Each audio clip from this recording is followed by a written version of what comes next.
Guys ಏನು ಗೊತ್ತಾ, ನಾಳೆ ಎಕ್ಸಾಮ್ ಇದ್ಕೊಂಡು ನಾನು ಥ್ರೋಬಾಲ್ ಪ್ರಾಕ್ಟೀಸ್ ಮಾಡ್ತೀನಿ. ಎಲ್ಲ guys, welcome back to my channel. ರಾತ್ರಿ 10 ಗಂಟೆ ಆಗ್ತಾ ಬಂದರು ಥ್ರೋಬಾಲ್ ಪ್ರಾಕ್ಟೀಸ್ ಮಾಡ್ತಿದ್ದೆ. ಕರೆಂಟ್ ಹೋಯ್ತು ಅಂದ್ಬಿಟ್ಟು ವಾಪಸ್ ಮನೆ ಕಡೆ ಬರ್ತಿದ್ವಿ. ಕೈ ನೋಡಿ ಹಿಂಗಾಗ್ಬಿಟ್ಟಿದೆ ಇವತ್ತು.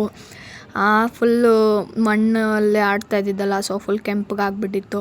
ನನ್ನ ಫ್ರೆಂಡ್ ನೋಡಿ ಟಾರ್ಚ್ ಇಟ್ಕೊಂಡು ಹೆಂಗೆ ನೋಡ್ತಾವಳೆ. ಅದಾದಮೇಲೆ ಬೆಳಗ್ಗೆ ಕೂಡ ಓದ್ಕೊಂಡಿಲ್ಲ. ಬೆಳಗ್ಗೆ ರೆಡಿಯಾಗಿ ನಮ್ಮಪ್ಪ ಕಾಯಕ್ಕೆ ಬಾಗ್ಲವ್ರಿಗೆ ಬಿಡಿಸ್ಕೊಂಡೆ. ಸೊ ಅಲ್ಲಿ ನನ್ನ ಫ್ರೆಂಡಿಗೆ ವೆಯ್ಟ್ ಮಾಡಿದ್ಮೇಲೆ ಅರ್ಧ ಅವರ್ ಆದಮೇಲೆ ಬಂದಳು. ಅಲ್ಲಿಂದ ಬಸ್ ಎತ್ಕೊಂಡು ಕಾಲೇಜ್ ಕಡೆ ಬಂದು ಲ್ಯಾಬ್ ಕಡೆ ಹೋದ್ವಿ. ಲ್ಯಾಬಲ್ಲಿ ಕುತ್ಕೊಂಡು ಓದ್ಕೊಳ್ಳೋಣ, ಸೈಲೆಂಟಾಗಿರ್ತೈತೆ ಅಂತ. ನೋಡಿದ್ರೆ ಅಲ್ಲಂತೂ ಓದ್ಕೊಂಡಿಲ್ಲ. ತಿರ್ಗಾಲಿಂದ ಈಚೆ ಬಂದ್ವಿ. ಈಚೆ ಆದರೂ ಓದ್ಕೊಳ್ಳೋಣ ಅಂತ ಒಂದು ಸ್ವಲ್ಪ ಏನೋ ಓದ್ಕೊಂಡ್ವಿ. ಓದೇ ಇರಲಿಲ್ಲ ಎಕ್ಸಾಮ್ಗೆ. ಅದಾದಮೇಲೆ 4th ಫ್ಲೋರ್ಗೆ ನಡ್ಕೊಂಡು ಬಂದಿಲ್ಲ, ಲಿಫ್ಟಲ್ಲಿ ಬಂದ್ವಿ. ಅರ್ಧ ಅವರ್ ಬೇಗ ಹೋಗಿ ಕುತ್ಕೊಂಡು ಸ್ವಲ್ಪ ರಿವೈಸ್ ಮಾಡ್ಕೊಂಡ್ವಿ. ಅದಾದಮೇಲೆ ಎಕ್ಸಾಮ್ಸ್ ಎಲ್ಲ ಒಂದು ಮಟ್ಟಕ್ಕೆ ಚೆನ್ನಾಗೇ ಬರೆದ್ವಿ. ಮುಗಿಸ್ಕೊಂಡು ಲಿಫ್ಟಲ್ಲೇ ಹೋಗೋಣ ಅಂದ್ಬಿಟ್ಟು ಬಂದ್ವಿ. ನನ್ನ ಫ್ರೆಂಡ್ ಒಬ್ಳು ಬರಬೇಕಿತ್ತು, ಸೊ ಅದಕ್ಕೆ ಲಿಫ್ಟ್ ನನಗೆ ಸ್ಟಾಪ್ ಮಾಡ್ಕೊಂಡು ನಿಂತಿದ್ವಿ.